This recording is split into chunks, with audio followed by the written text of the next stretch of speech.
When it comes to fat loss, everyone looks for the easiest way out.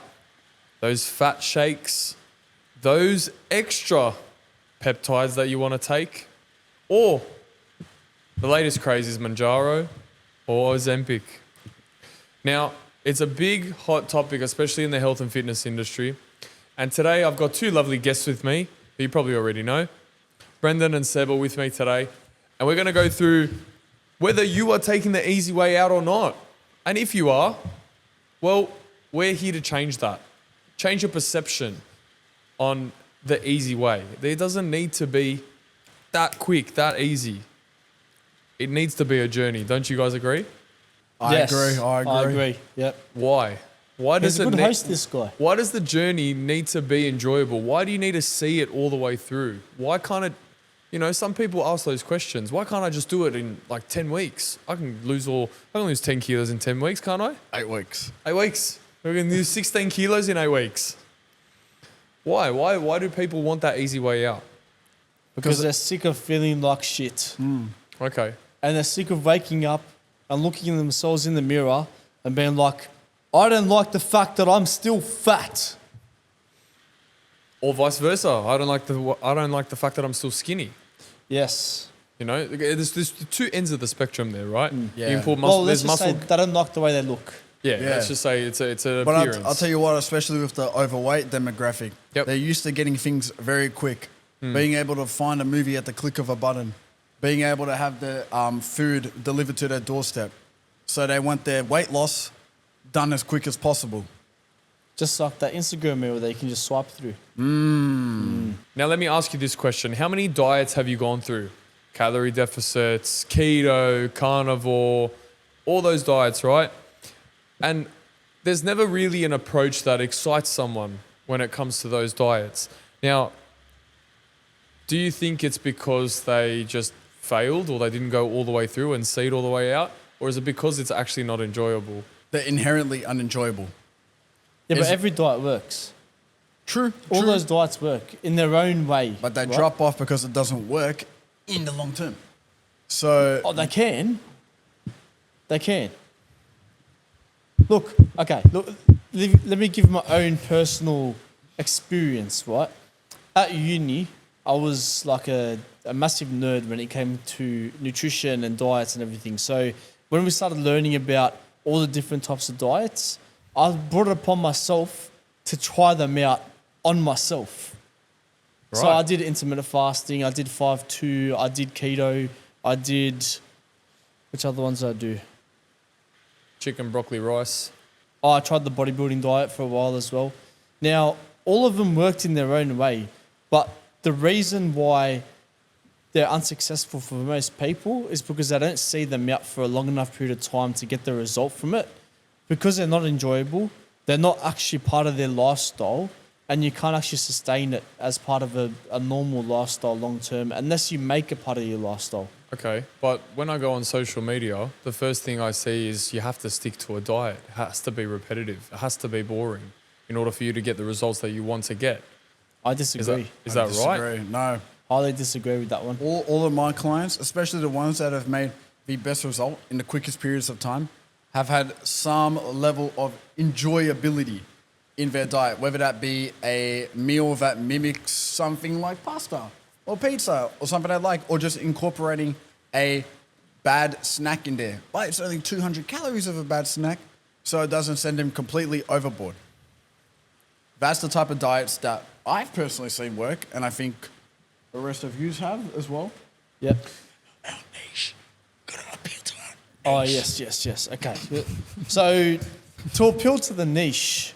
Oh, wait, I You shouldn't don't have- fucking say the word niche. Fuck. To appeal to our niche, which is you. Fuck me dead. Go again. Okay, so my 2 cents has always been I love having my beers on the weekends. I love being able to enjoy a chicken palmy at the pub with my mates.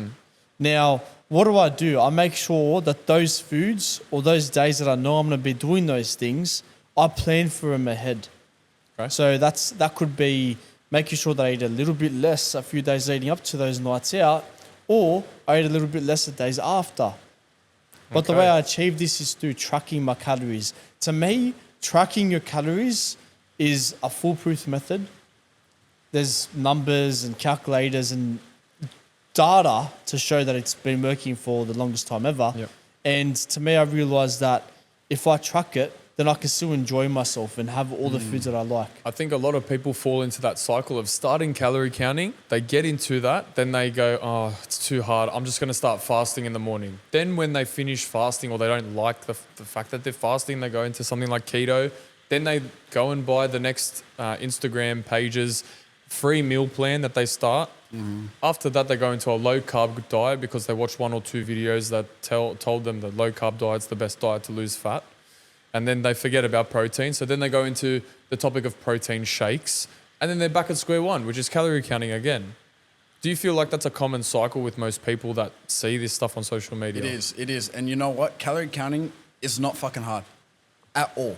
Plus, the benefit of calorie counting, as sort of Brendon mentioned, it opens up so many more doors. I can't explain to you the amount of times I've had clients who were eating quote unquote mindfully. And then I'm like, hey, Margaret, guess what? We tracked your calories that you told me you ate yesterday. You're only eating 1,400. You could have eaten 1,700 and still been in a deficit. 100%. So that could have been 300 calories that she could have had of chocolate, Yeah. of chips, or something else. But because she wasn't tracking, she didn't know. So she was forcing herself into a diet that was a lot less enjoyable. Yeah. So it is a little, I guess, tedious. Yeah. But realistically, it takes all of a combined 5 minutes in the day. Yep. I think I was sending voice messages today telling my clients, guess what, mate? I know you take shits. Yeah. I know that shit takes at least more than a minute. You can track your calories during the poo. 100%. And I think it just comes down to making people aware that it is that easy. I've got a 45-year-old client at the moment who's been tracking for the past 4 days. She's only been realizing these past 4 days, she's been only having 700 calories a day consistently. And now that she's able to track it, Mate, it makes is so she trying much to lose sense. weight? Yeah. Then no, she's not eating 700 calories. Sorry? She's not eating 700 calories. Correct. She's probably not. But from what she is aware of and what she's currently tracking, she is only seeing 700 calories. But then she's not equating in the family gatherings, the meals that she doesn't have to track, or the family dinners, all that stuff. Oh, that's actually a big thing. That's a big point that you raised there. So Did I a say lot of family people, dinners twice? Sorry, if I did. Can't a lot remember. of people, let's say they start tracking, right? Most people are very consistent with tracking Monday to Friday.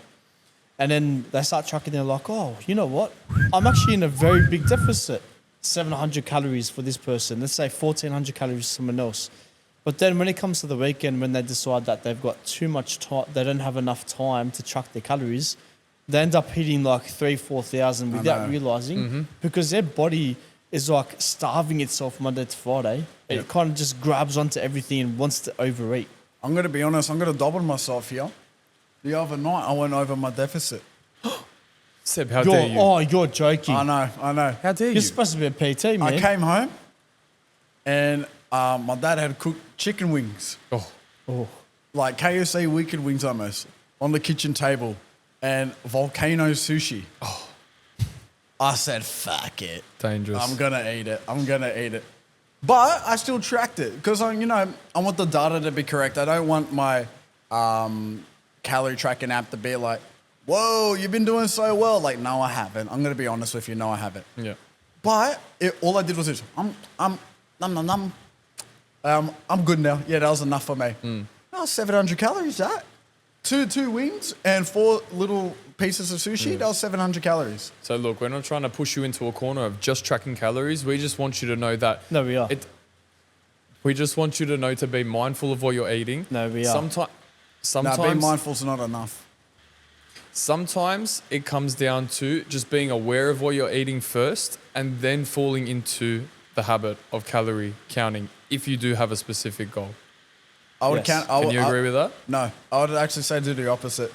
I would say calorie count first, just have, and then make meals that you're like, all right, I know are good. And then you don't even need to count those meals ever again. You just know, hey, I remember from last time I tracked it that this sweet potato dish is 500 calories, 30 grams of protein. Okay. Cool. Cool. Done. So sometimes it's And not only just... if you have a specific weight loss target, I wouldn't stop tracking until you achieve your desired goal. Of course. Because a lot of these people, right, they want to lose weight. They want to start looking better. They want to start feeling better about how they look in front of the mirror. Why stop tracking calories, which everyone knows is the one method that's going to work, and it takes 5 minutes a day. Yeah. Like I seriously don't know why it's even a conversation. Yeah. And you know, there's so many PTs out there that are kind of pushing this mindful eating thing. That the everyday person should not be going through mindful eating. Put your mind on tracking calories. Exactly. What mindful eating? I don't even do mindful eating. If I was going through this mindful eating approach, bro, I'd be eating a whole freaking chicken every day. I'd rather go to the pub. Mindful. I'd rather go to the pub, track a fucking palmy, watch it fit inside my calories, then go, Oh, well, maybe I should get the salad and have the grilled chicken instead, because that should be better. like, what the fuck? I want to enjoy my palmy and my myself. chips, bro. Like, I want to enjoy my palmy, I want to enjoy my chips, and I want to enjoy my beer. If I'm sitting there saying, oh no, sorry, I need to cut weight. I can't eat those chips or that beer or that palmy. No, I'm never going to do that. I will not once in my life turn down food because I need to lose weight. Yeah, so what we're trying to say, you will be shocked to what you could be eating once you start tracking your calories. Obviously, there are your inherently bad options, and you know that. And if you track that, you'll see that.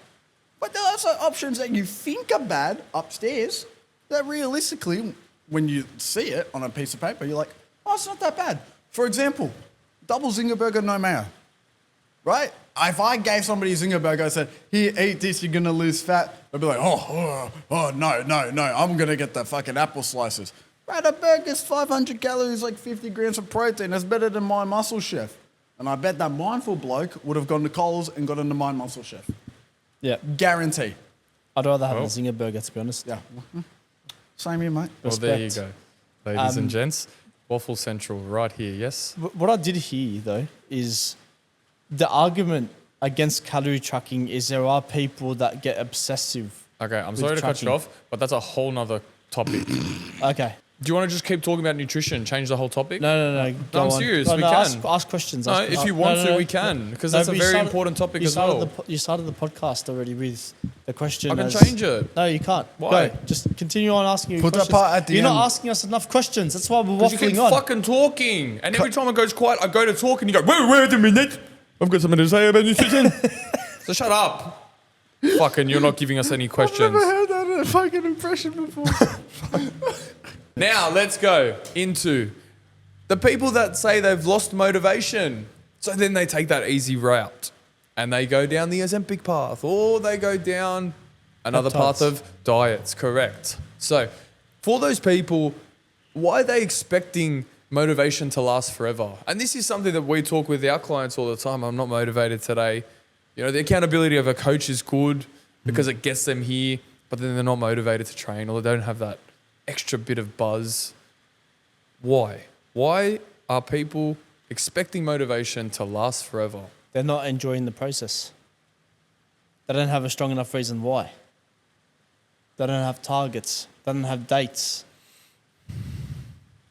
It's not every day you wake up with motivation. We know that. We're coaches. We've seen every side of every person. So you create rules. So you create goals and rules. Well, you develop this little thing, it's called discipline. Yes. It's getting shit done that needs to get done even when you don't feel like getting it done. Let's say hypothetically, right? You need to go to work, right? But your bed's feeling real comfy. Do you keep sleeping because you don't feel motivated to go to work? Or do you No, wake you up? go to work. You want to know why? Because you need to earn money to stay alive and live in Sydney. But Because they're It's- motivated by money. yeah, well, you should be motivated by what Brendon said, your why. Why do you want to look better? E.g., if it's powerful enough, I want to lose weight so I can play with my kids. Then you better wake up every fucking morning like your life depends on you getting better so your kids can enjoy the rest of your life with you. If your why is strong enough, you don't need motivation. You just get the shit done and you achieve it. 100%. Someone comes in and trains 2 to 3 times a week. They're working hard. They're getting stronger. They jump on the scales and they say, why haven't I lost weight? Right, let's break this down. The average workout training session burns around 200 to 300 calories. No matter what you do, you can do a weight session, you can do maybe a bit of HIIT. It's going to range somewhere around there. You know how easy it is to eat 300 calories and totally erase that workout? 2 The bananas. answer, 2 bananas. The answer is it's very easy. Now, let's say you go to the gym, then you go to work, you're sitting down all day, you come home, you walk around the kitchen a little bit doing some cooking, and then you're in bed. Mate, your steps are all of 5,000. You burnt 300 calories doing a workout. So all in the day, you might have burnt an extra 400, 500 calories on top of your quote-unquote deficit. If you're believing that you can work out to lose fat, you're probably not in the deficit. You're probably rewarding yourself after a workout. Oh, mate, I just burnt so many calories, I'm going to go have a milkshake. And that's why you're not losing fat. You're not losing fat because you're simply not putting in the extra work that it takes, e.g., you're not in a deficit and you're not eating good enough. Now, what about those? Wait, just quickly. Yeah. The way they can solve this is by trucking their calories. We haven't talked about that yet, Brendon. Maybe we Yes, should go. don't bring that up so early. Fuck. Shit. So now look, we've spoken this whole time about all these shortcuts. Now, are they really bad? Are these shortcuts really bad? You know, you've got your weight loss medications. We haven't really dived into that topic, but we have in a previous podcast. We've talked about peptides. Then there's obviously the meal delivery services. Then there's another short way, which is a personal trainer. That's another shortcut way to minimize your toll on your brain. Just get someone else to do the thinking for you. I wouldn't say getting a PT is a shortcut, though. I'll say it's an accelerator. PT just helps you get to a destination quicker and more effectively. Maybe a peptide can do it quicker, but it might not do it as effectively. Because the PT is going to teach you the skills that will last even when the PT is not around. Because you still have to do the work. You still have to... Yeah. They're going to teach you to track your calories. You know, every good PT is going to fucking teach you to how to track the It might be calories. the best shortcut / foundational building you can 100%, do. but during that whole period, what are you doing? You're tracking, right? You're sitting there tracking your macros. So you're going to gain something from them. They're also teaching you how to program. They're giving you You've got leg splits. somebody on your shoulder that's making sure you're not taking the shortcuts, that you're doing the hard work required. And that itself is the biggest shortcut. Now, the one thing that you have to ask yourself in this situation, when it does come to taking the easy way out, is this tool changing your behaviors, your habits, the skills? Are you learning things from it? Because if you're not, then what's the point of it? That's where something like a coach comes in, where you can't expect the results to just come your way because the coach is doing it for you. We're just laying you up. We're just getting you ready for that slam dunk, which is your goal, right? And I think a lot of people, they forget that nothing changes if nothing changes. That's the quote. And that is so powerful because it's 3 simple words. Nothing changes if nothing changes. 5 altogether, but 3 of the same word. And another big thing that we even have on our wall is you don't rise to the level of your goals, you fall to the level of your habits. Why is that on the wall? And why do you think that so many people should be reading that and listening that and actually taking those 2 quotes that I just mentioned in? That is a great question, Roo. Let's start with the habits one, shall we? There's another, I'm going to follow up a quote with a quote. If you bring a pig into your house and clean it and wash it and feed it, it's going to go right back to the mud. Essentially meaning, if you don't change your foundations, same as the other quote, you're going to remain the same, right? You need that internal conversation. Okay, if I keep going out on the weekend and drinking those beers, if I keep Having that pizza on only the boys' sitting on night. the couch instead of walking around, will I actually see any change? Answer is no. So fix your habits and you will achieve your goals. Make the change and you will change. It is quite simple. And I'll finish it off with saying Nothing changes if nothing changes. Beautiful. Thank you. Okay, so now look, let's just summarize it all up. So what actually works? So if someone walks in and they say, I don't want another gimmick, what do I actually need to do? What are the 5 key things that you believe that people need to do? And we mentioned it today, that they need to do right now if they want to not take the easy way out and actually change their life forever. You got number 1. Track your calories. I got number 2. No, we don't need to say that. Walk. You got number 3. Strength training. I got number 4. Sleeping. Recovery. That one's a Recovery. questionable one. That's Sleeping / recovery. yeah, I don't know about that sleeping one. That's a podcast episode for another day. And the most important one is accountability. Whether it be with yourself or with a coach, it's super, super important that you have accountability. Don't you agree? PTs? I agree. Yeah. Beautiful. So that is the end of today's podcast. Really powerful one, I believe. It should hit you right in the heart. Because if you're right now not changing your habits, your nutrition, your training, your movement, your accountability, your recovery, you're not focusing on those core pillars of what it is you actually need to change, then nothing will change. Nothing changes if nothing changes. You heard it here first from Brendon for the 3rd time this podcast. Thank you very much for listening to today's podcast. If you like us and you want to follow us, I will put all our ats in the show notes below. Make sure that you like, comment, and subscribe. Jump onto our website. Have a look at what we do. And trust me when I say this, if you don't change, nothing will change. Sorry. We'll see you in the next one. Ciao.